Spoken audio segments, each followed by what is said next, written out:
Hello Orchid friends, welcome back to my channel.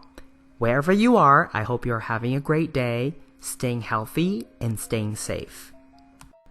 Today we're taking a look at my Phalaenopsis yellow Pixies, multiple.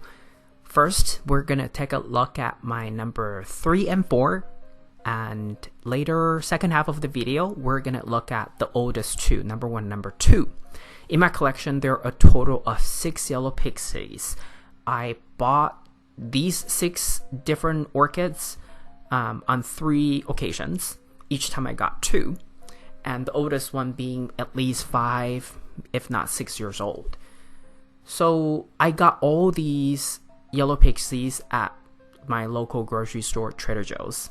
Different locations. The first 2 were purchased in New York, and then the 3rd, 4th, 5th, and 6th were purchased after I had moved down to the Austin area in Texas. But first of all, I want to say, if you ever come across this orchid type in your local grocery store, pick up at least 2, please, because it's rare, but you would be glad you have them because they're super fragrant. Number 1. Number 2, they're really easy to take care of. Just regular Phalaenopsis care, light and condition. They're not fussy. Number 3, did I say they're really fragrant? Just kidding. Number 3, they are sequential bloomers. But what I have observed, what I have seen with these orchid is they usually keep their spikes for the second year, the second bloom cycle. And then after that, it would retire those old spikes and grow new spikes. It doesn't get really branchy.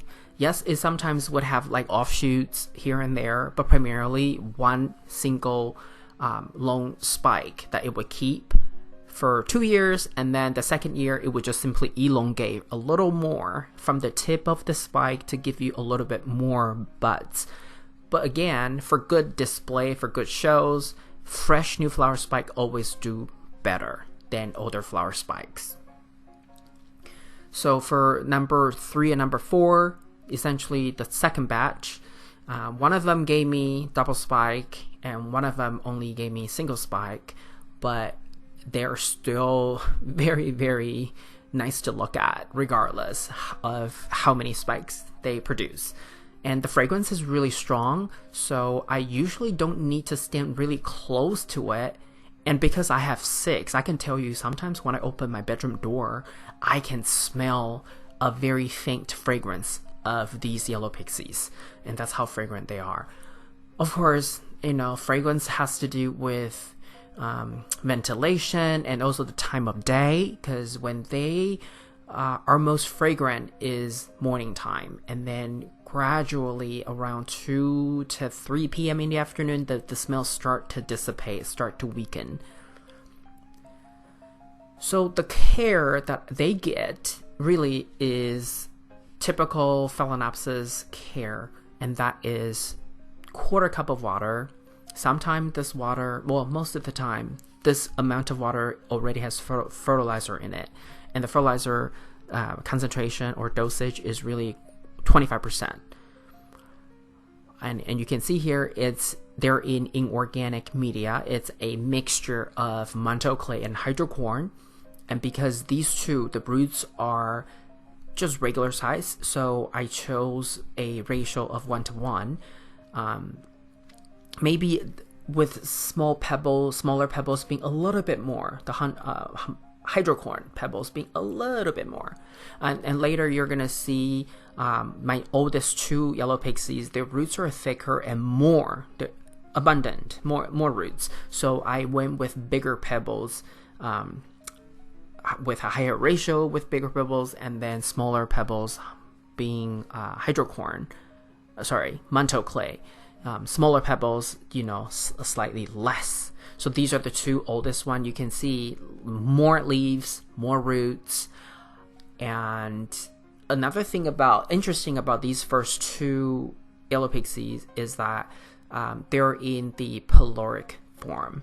So the same fragrance, the same kind of color and marking, except if you look at the petals, the top left and top right petals, and then you can obviously see this is the peloric form, where all flower petals and sepals are more pointy. It's as if this orchid flowers would have 3 lips, and that's what peloric really means. Just as Fragrant. Now, the darker yellow pigments, sometimes they are more obvious, sometimes they're more in the background. It may have to do with temperature, but this time around, this blooming cycle, these two really give me that really dark yellow, which I find interesting to look at. I don't particularly love it or hate it. It's just the way they are. But overall, I just think that they are very nice to look at. Even though this time around they both gave me just 1 spike, but it has enough bloom to make me feel that they still are doing really, really well. They're really reliable bloomers too. Every year they rebloom. They haven't skipped a beat, and they have amazing root systems since I repot them. So I am really happy that I still have all 6 of them doing extremely well under my care. And here is just a video clip to kind of give you a sense of what they look like in real life, in real time, instead of just photos. And I also, by the way, try to sometimes incorporate darker backgrounds so you can see clearly the flowers and the leaves or the roots, because I have some comments about sometimes the background is too bright and they can't really see orchids or flowers in detail. So when I can, and when I have the right materials, the right light settings, I'll try to incorporate a dark background so that you can kind of see the videos better.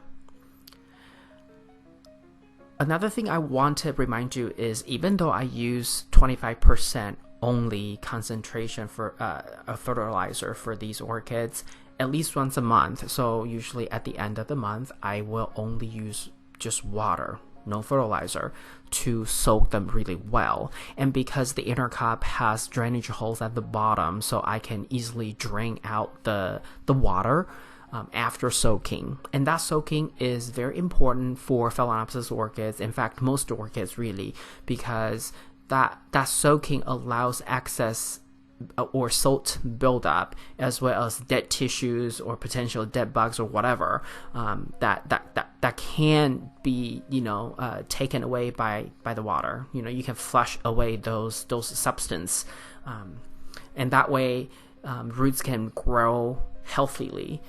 Because I really noticed that roots grow better when I incorporate flushing into the routine.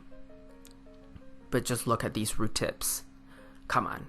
What's not to love about these amazing, vigorous, growing root tips? Root porn. Yeah, I'm really glad that I repotted these orchids when I did, because they are now doing much better. Before, they kind of look a little bit dehydrated, so I knew that I needed to get more aerial roots into the media, and I'm really glad that I did when I did at the right time.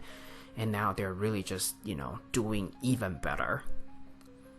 And again, the leaves are no longer showing signs of dehydration, even though they bloomed last year, no problem. But now the leaves are looking even healthier, and yet they have grown even more leaves since.